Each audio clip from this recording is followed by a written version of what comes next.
जय भीम जय शिवराय. स्वागत आहे तुम्हा सगळ्यांचं माझ्या मिनी ब्लॉगमध्ये.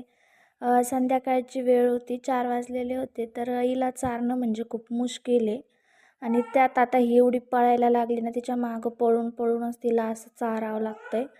आणि त्याच्यानंतर मग अशी काहीशी मस्ती चालू होती आमच्या दोघींची. आणि संध्याकाळी मग मी घेतलं स्वयंपाकाची तयारी करायला. तर आजचा बेत होता मस्तपैकी मठाच्या डाळीची आमटी बनवायची होती.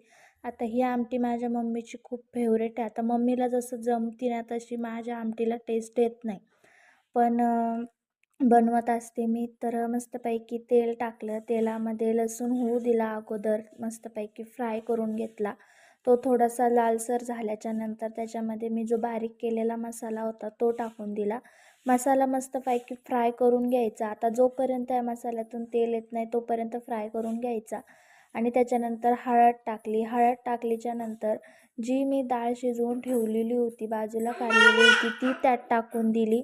डाळ त्यात टाकल्यानंतर आपल्याला जेवढं पाणी पाहिजे तेवढं पाणी टाकून घेतलं. आता आमटी नेहमी ही पातळच असते आणि माझ्या मम्मीला पण आमटी पातळच खूप आवडते. तर पाणी टाकून घेतलं, मीठ टाकलं आणि त्याच्यानंतर घेतल्या भाकरी करायला. आता मस्तपैकी भाकरी पण बनवून घेतल्या. आता कधी कधी भाकरी फुगतात, कधी कधी नाही फुगत. तर आज भाकरी फुगल्या पण भारी वाटलं.